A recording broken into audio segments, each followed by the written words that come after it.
आप सभी class class 11 के बच्चे 12th में जाने वाले हैं। 12th वालों का तो बोर्ड एग्जाम खत्म हो गया। तो जितने क्लास 12th में आने वाले बच्चे हैं उन सब को क्लास 12th में मोस्ट वेलकम। अब आपकी एक जर्नी की हाफ सेगमेंट क्लास 11th में आपने फिनिश किया, बट वो जर्नी जो फिनिश हुई क्लास 11th की वो एकेडमिक लेवल में खत्म हुई, कंपटीशन लेवल में भी खत्म नहीं हुई।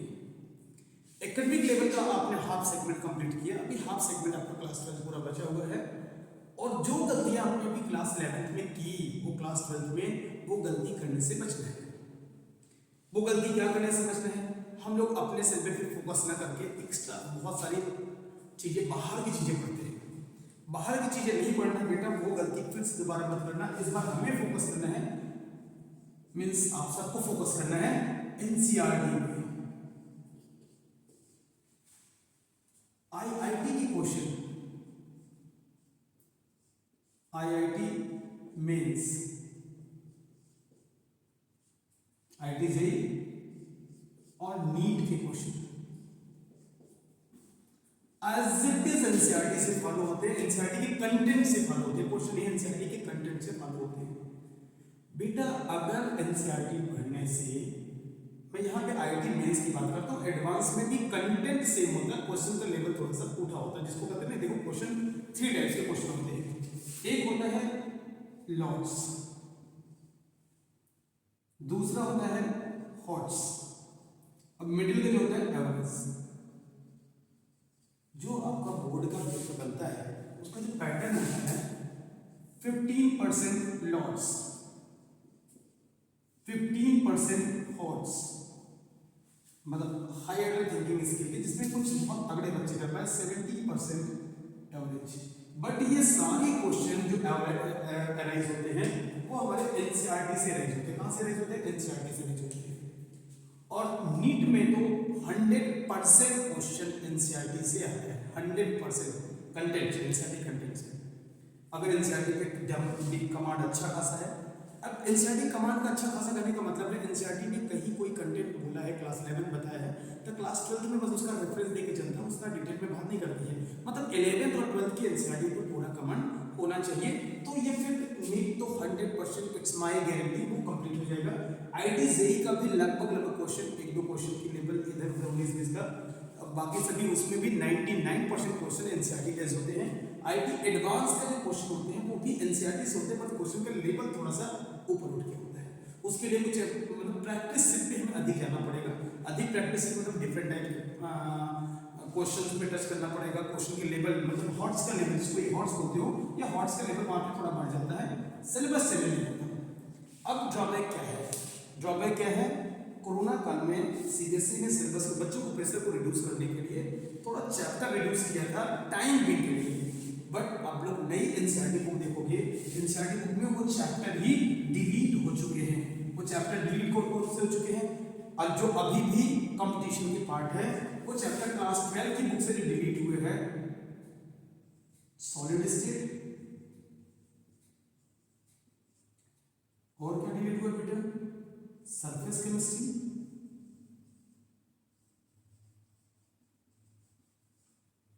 And metallurgy, extraction and isolation of elements from their ores, जिसको हम लोग शार्ट में बोलते हैं मेटलर्जी। और एक बहुत इंपॉर्टेंट चैप्टर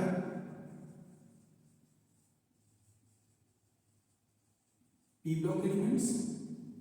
ये 4 यूनिट्स फर्स्ट चैप्टर से, 4 चैप्टर है वो फर्स्ट पार्ट से डिलीट हुए हैं, और सेकंड पार्ट से, ये फर्स्ट पार्ट के हैं, और सेकंड पार्ट के जो डिलीट हुए हैं वो polymer chemistry in everyday life, chemistry in everyday life.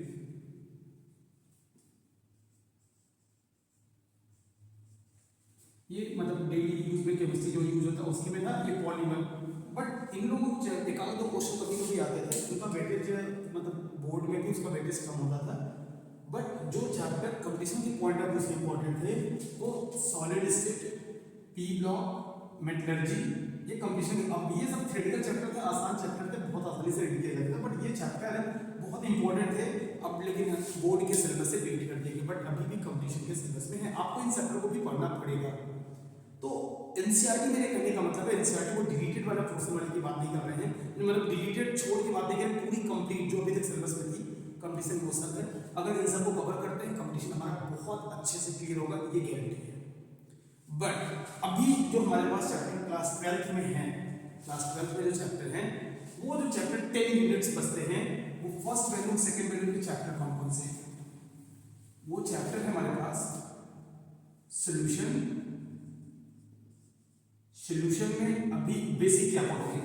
Solution में आप स्टार्ट करोगे जो अपने क्लास 11th में फर्स्ट यूनिट में सबसे लास्ट टॉपिक पढ़ा था रिएक्शन इन सॉल्यूशन, उसी में स्टार्ट करोगे मोलरिटीज, मतलब सॉल्यूशन क्या होता है, सॉल्यूशन की कंसंट्रेशन कैसे एक्सप्रेस करेंगे, molarity,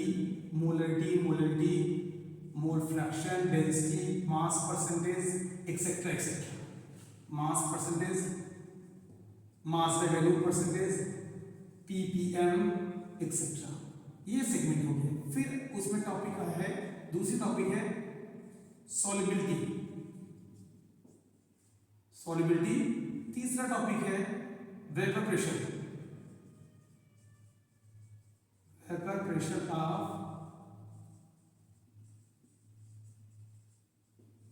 liquid solution, vapour pressure of liquid solution, मतलब एक लिक्विड सॉल्यूशन है उसका वेपर प्रेशर प्योर सॉल्वेंट से कम होगा या ज्यादा होगा, वो सारे कंटेंट हम इस टॉपिक पढ़ेंगे। फिर एक लास्ट इसी का सेगमेंट टॉपिक है कॉलिगेटिव प्रॉपर्टीज, और कॉलिगेटिव प्रॉपर्टीज में हम जो पढ़ेंगे वो 4 कॉलिगेटिव प्रॉपर्टीज है, relative loading in vapour pressure,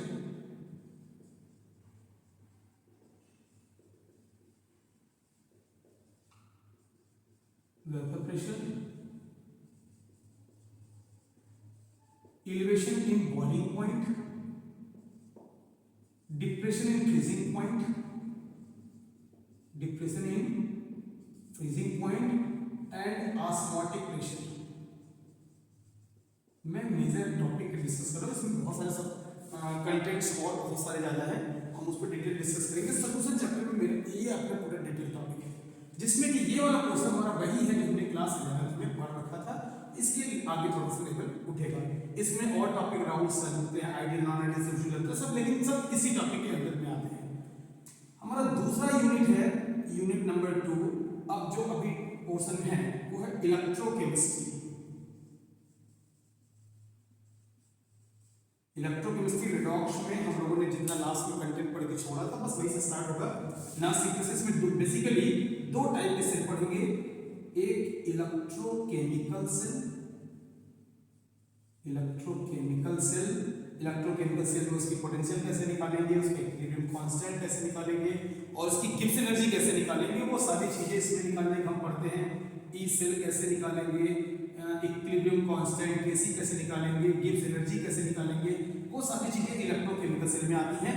और फिर आता है कि इलेक्ट्रोलाइटिक सेल की कंडक्टिविटी किन किन फैक्टर पर डिपेंड करती है, कैसे वो वेरी करती है, कंसंट्रेशन लो है हाई है, वो सारी चीजें हम इलेक्ट्रोकेमिकल सेल के टॉपिक पढ़ेंगे। और दूसरा मेजर टॉपिक है इलेक्ट्रोलाइटिक सेल।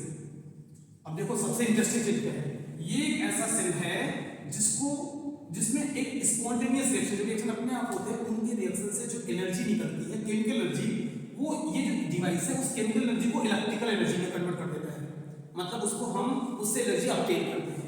और ये डिवाइस क्या है, एक ऐसा डिवाइस है जो रिएक्शन अपने आप नहीं होते हैं तो हम इलेक्ट्रिकल एनर्जी देते हैं, ये डिवाइस उस इलेक्ट्रिकल एनर्जी को केमिकल एनर्जी में कन्वर्ट कर देता है, उसको बोलते हैं इलेक्ट्रोलाइटिक सेल। उसमें इलेक्ट्रिसिटी के अमाउंट रिएक्शन में क्या रिलेशनशिप है वो सब डिटेल में पढ़ेंगे।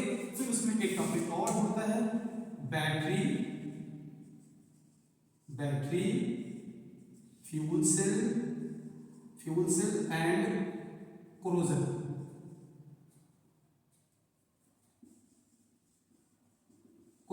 इतना टॉपिक हम पढ़ेंगे इलेक्ट्रोकेमिस्ट्री में।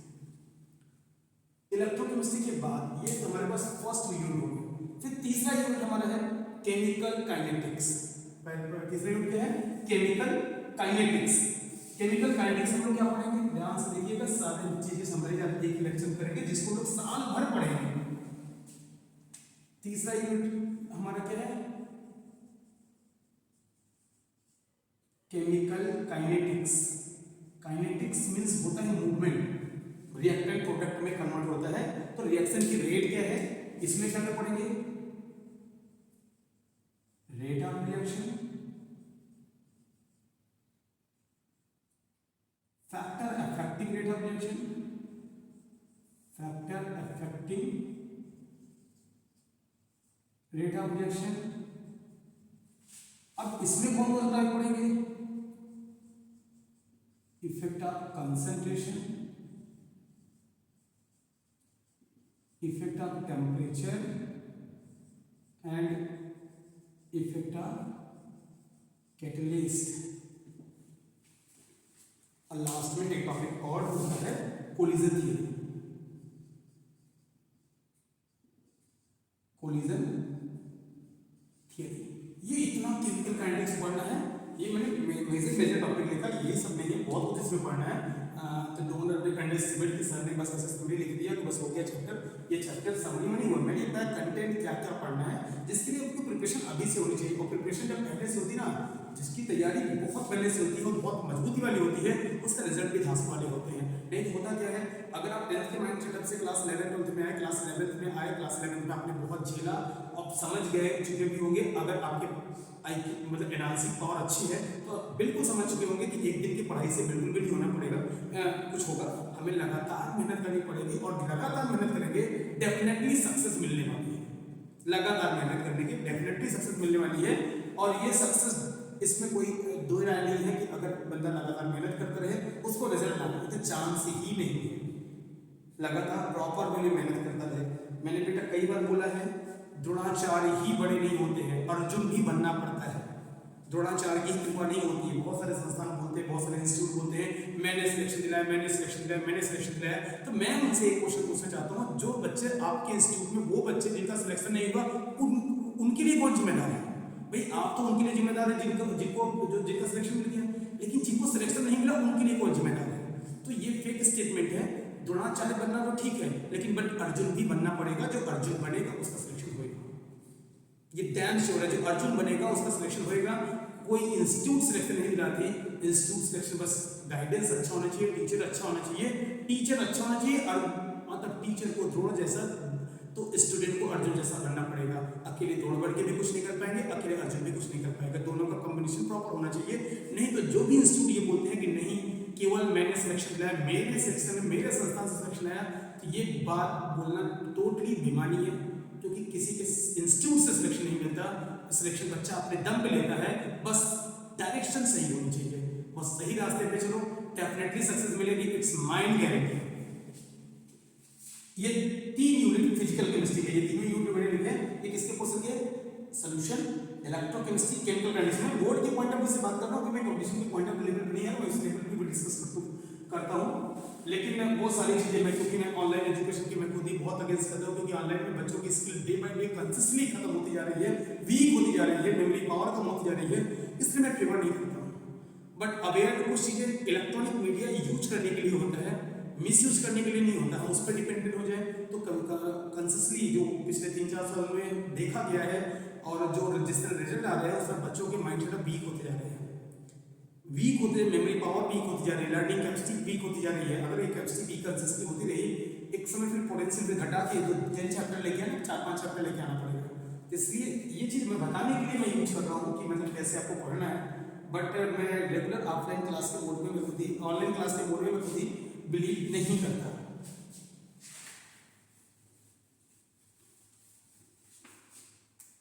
फिर जो बोर्ड्स के पॉइंट ऑफ व्यू पढ़ना है क्या, डी एंड एफ ब्लॉक। ये मैं स्पेशली सीबीएसई बोर्ड के स्टूडेंट की बात कर रहा हूँ, सीबीएसई बोर्ड के स्टूडेंट की बात कर रहा हूँ। ये चीज D and F block element, D and F block element में इनकी जनरल पहले पढ़ना, इनका इंट्रोडक्शन, डी ब्लॉक एलिमेंट इसमें बेसिकली कैटेगराइज करेंगे ट्रांजिशन एलिमेंट्स कौन से होते हैं, इंट्रोडक्शन में फिर इनकी जनरल कैरेक्टरिस्टिक, जनरल कैरेक्टरिस्टिक और जनरल कैरेक्टरिस्टिक में आप लोग जो पढ़ेंगे इनका metallic nature, melting point and boiling point, variation in atomic radius,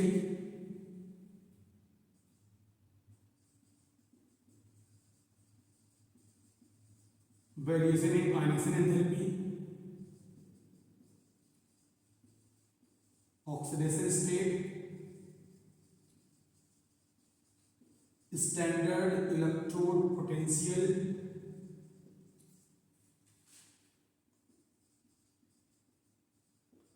reactivity,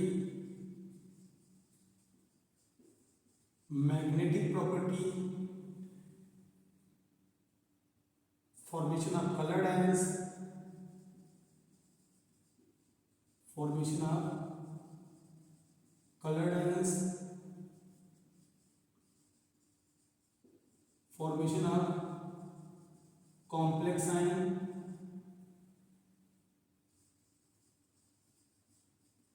catalytic property,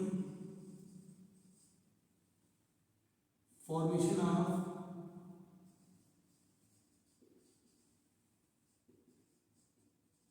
interstitial compound,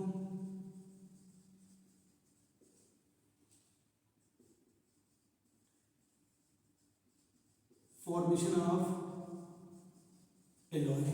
ये आपके general characteristic D block elements के लिए पढ़ना पड़ेगा। और उसके बाद जनरल कैरेक्टरिस्टिक के बाद फिर हम लोग क्या पढ़ेंगे, ऑक्साइड्स का nature of oxides, nature of oxides. Then क्या पढ़ना पड़ेगा,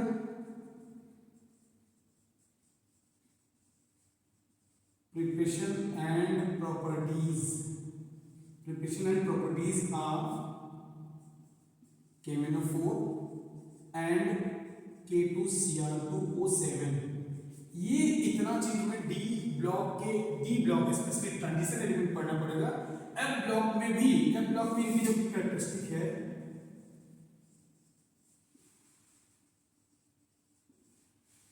एफ ब्लॉक में हमें क्या पढ़ना पड़ेगा, एफ ब्लॉक में इनका जनरल इलेक्ट्रॉनिक कन्फिगरेशन, यहाँ भी जनरल मेटेलिक प्रॉपर्टीज में एक प्रॉपर्टीज, इसके बाद जनरल इलेक्ट्रॉनिक कन्फिगरेशन भी है।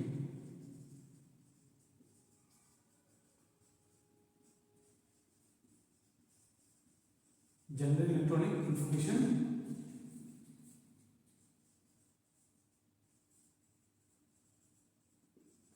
यहां भी general electronic configuration,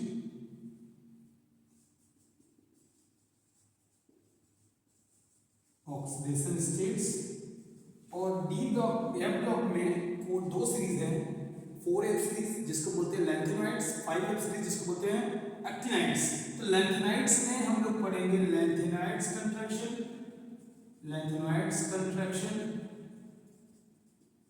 and actinide से पढ़ेंगे हम लोग एक्टिनॉइड कंट्रैक्शंस। फिर एक टॉपिक और होता है similarity between lanthanide and actinide and difference between lanthanide and actinide. इतना हमें डीएनए ब्लॉक चैप्टर में कंप्लीट करना है। इतना पढ़ के ये टॉपिक पूरी तरीके से कंप्लीट हो जाएगा। एक सेगमेंट में डिस्कस कर रहा हूँ, एक सेगमेंट पे डिस्कस करेंगे। और जब एक सेगमेंट पे डिस्कस करेंगे कुछ भी छूटेगा नहीं बेटा, डैम श्योर। ना तो आपके बोर्ड्स में प्रॉब्लम आएगी, बोर्ड में तो 100% गारंटी बाहर का कंटेंट नहीं आएगा, और आपके कंपटीशन भी बेटर जाएगा। कंपटीशन भी बेस्ट करोगे, बेटर नहीं बेस्ट करोगे। और बस उन एडिशनल चैप्टर को भी हम लोग उसको वीकेंड में डिस्कस करेंगे या 12th के कोर्स कंप्लीट करने के बाद डिस्कस करेंगे। उसमें पूरी तरीके से डिटेल में डिस्कस करेंगे ताकि कुछ भी छोड़ेगा नहीं। और क्वेश्चन प्रॉब्लम सेट्स की कमी नहीं, इतना ज़्यादा क्वेश्चंस देंगे कि वो सारी चीज़ें अपने आप सॉर्ट आउट हो जाएंगी, कोई भी दिक्कत नहीं आने पाएगी। तो इसके बाद हमारा जो फर्स्ट वैल्यू में हमने फर्स्ट वैल्यू के 4 चैप्टर भी डिस्कस कर लिए, और 5th चैप्टर हमारा है कोऑर्डिनेशन कंपाउंड। 5th चैप्टर क्या है हमारा? 5th चैप्टर है कोऑर्डिनेशन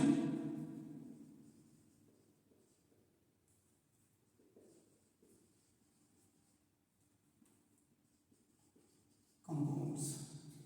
कोऑर्डिनेशन कंपाउंड में भी इसमें इंट्रोडक्शन पढ़ेंगे, इंट्रोडक्शन एक टॉपिक, दूसरा टॉपिक है इसमें वर्नर्स थियरी भी पढ़ेंगे, इसी में Werner's theory, some important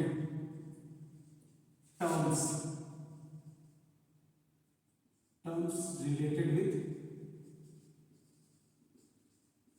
coordination compounds, इसी में लिखिए coordination compound।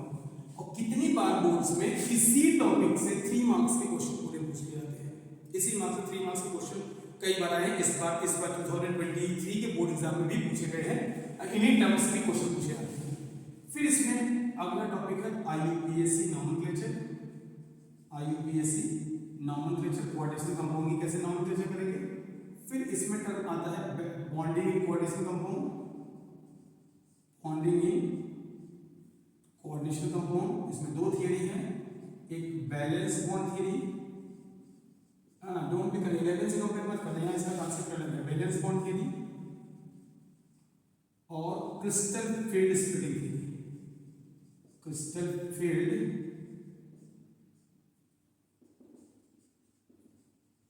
Splitting theory. और क्या पढ़ना है इसमें, isomerism,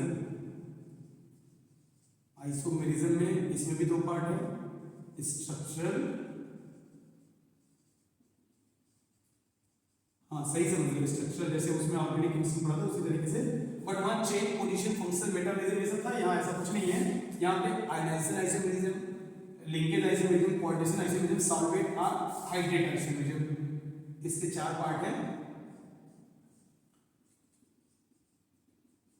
ionisation isomerism, linkage isomerism, linkage isomerism and coordination isomerism, coordination isomerism and last one is solvate or hydrate isomerism।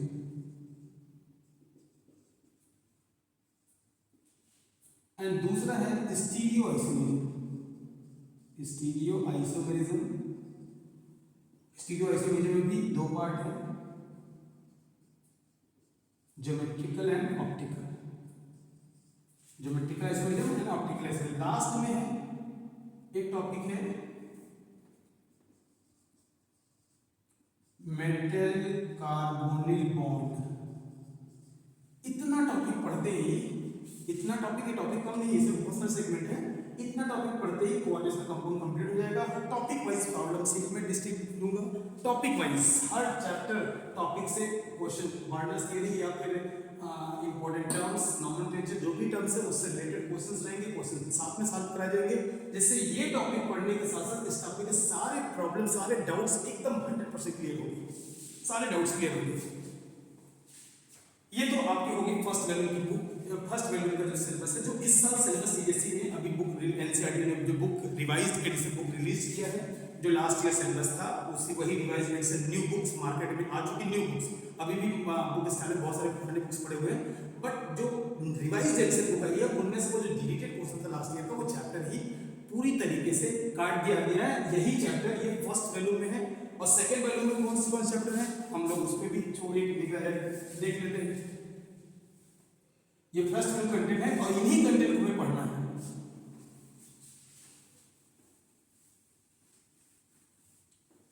Second value में हमारा चैप्टर है सेकंड वैल्यू, वैल्यू 2, उसमें हमारा है haloalkanes and haloarenes. Second alcohols, phenols and ethers. Third aldehydes, ketones and carboxylic acid. Fourth one is amines. ये अपना chapter NCERT book according इन सबके पढ़ना क्या, मैंने इसको एक साथ क्यों कर लिया, क्योंकि सब में वही सेगमेंट है, जनरल इंट्रोडक्शन, इन सब में क्या पढ़ना है, इनका इन कंपाउंड्स के इंट्रोडक्शन पढ़ना है, क्लासिफिकेशन, नॉमेनक्लेचर, मतलब हेलोजन हेलोजन की बात करेंगे इनका नॉमेनक्लेचर, एल्कोहल फिनाइल ईथर्स की बात करेंगे तो इनका नॉमेनक्लेचर, एल्डिहाइड कार्बोक्सिलिक एसिड की बात करेंगे तो इनका नॉमेनक्लेचर, अमाइन्स की बात करेंगे तो अमाइन्स का नॉमेनक्लेचर स्टडी करना पड़ेगा। फिर स्ट्रक्चर कह सकते हैं, structure of functional group and nature of functional group, structure of functional group इन सभी चैप्टर में कॉमनली पढ़ना है, इन structure of functional group and general method preparation, इन सभी हाइड्रोजन होगा, हाइड्रोजन का मेथड प्रिपरेशन, हाइड्रोजन का मेथड प्रिपरेशन, उस तरह alcohol phenyl ether aldehyde carboxylic acid, इन सब का मेथड प्रिपरेशन पढ़ना पड़ेगा। और इनकी प्रॉपर्टीज पे डिस्कस करना पड़ेगा। प्रॉपर्टीज में क्या होंगे, physical properties and chemical properties. ये हमारा सेकेंड वैल्यू में जो फर्स्ट 4 चैप्टर है हम उनकी बात कर रहे हैं। इसमें एक चैप्टर और है, ये मतलब इन चैप्टर्स के, ये जो बात की इन चैप्टर्स की बात की, एक चैप्टर और है बायोमॉलिक्यूल्स, जिसमें बायोलॉजी स्टूडेंट के लिए काफी कुछ फेवरेबल होगा, क्योंकि क्लास 11 में उन्होंने बायोलॉजी बायोमॉलिक्यूल्स के बारे में पढ़ा था। बेसिक टर्म्स वही है। इसमें हमें क्या पढ़ना पड़ेगा, इसमें हमें पढ़ना है कार्बोहाइड्रेट। क्या पढ़ना है, कार्बोहाइड्रेट्स की बेसिकली कार्बोहाइड्रेट्स का क्लासिफिकेशन और क्लासिफिकेशन के जो क्राइटेरिया, जो बेसिस है, मोनोसैकेराइड, डाइसैकेराइड और पॉलीसैकेराइड्स या फिर aldose, ketose, reducing, non reducing sugar, वो सब पढ़ना पड़ेगा। कार्बोहाइड्रेट है बेसिकली ग्लूकोज के ओपन स्ट्रक्चर, ग्लूकोज के क्लोज स्ट्रक्चर, उनके एविडेंसेस, उनके रिएक्शंस पढ़ने पड़ेंगे, कार्बोहाइड्रेट्स हैं। उसके बाद हमारा पढ़ना है अमीनो एसिड्स, प्रोटीन्स,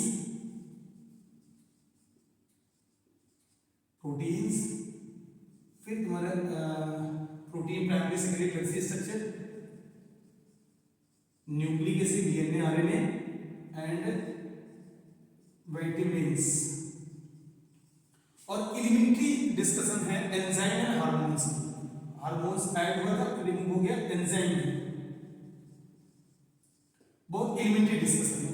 ये मेन टॉपिक है बायोमॉलिक्यूल्स का। कितना सेगमेंट पढ़ते हैं, क्लास 12 के सीबीएसई बोर्ड का सिलेबस कंप्लीट हो जाता है, लेकिन इन सेगमेंट में पढ़ने में काफी रेगुलर टाइम, रेगुलर बहुत डेडिकेशन करना पड़ेगा, क्योंकि चैप्टर देखने में कंटेंट मैंने बहुत थोड़े में समराइज कर दिया। इवेंचुअली मेन हमें स्टडी इसी पॉइंट ऑफ व्यू से करना है, और इस पॉइंट ऑफ व्यू से स्टडी करेंगे। कोई भी कंटेंट, एक छोटा सा टॉपिक हमारा नहीं छूटने वाला है, और जो साल भर हम लोग इस पर डिस्कशन करेंगे। और चूंकि हम एलिट अकेडमी 4 अप्रैल से ऑफलाइन बैचेस स्टार्ट कर रहा है, और ये सारे टॉपिक वाइज पढ़ाए जाएंगे, टॉपिक वाइज प्रॉब्लम शीट दिए जाएंगे, और प्रॉब्लम शीट में डिटेल में डिस्कशन होगा, उस हर लेवल पे जाकर डिस्कशन होगा, और हर चैप्टर कंप्लीट होने के बाद उस पर टेस्ट कराए जाएंगे, और एक लंबी प्रॉब्लम शीट जो एनसीईआरटी से बियॉन्ड भी जो कंटेंट के बीच से क्वेश्चन आते हैं, वो सारे क्वेश्चन का कलेक्शन है, वो सारे क्वेश्चन का कलेक्शन आपको मिलेगा। आपको डिस्कशन हर लेवल पे जाकर डिस्कशन करना होगा। जब तक आपकी प्रॉब्लम्स प्रोसीड सॉल्व नहीं होगी, तब तक हम आगे प्रोसीड नहीं करेंगे। अगर इस कोचिंग एक जैसा रहा, फिर कोचिंग जाने का कोई फायदा नहीं है, क्योंकि प्रॉब्लम हमारी सॉल्व होनी चाहिए। That's it. अगर आपको इसके रिगार्डिंग कोई क्वेश्चन है, आप कमेंट बॉक्स में डेफिनेटली इसके क्वेश्चन पुट अप कर सकते हैं। I am trying to my best इसके मैं आंसर दे सकूं। Thank you.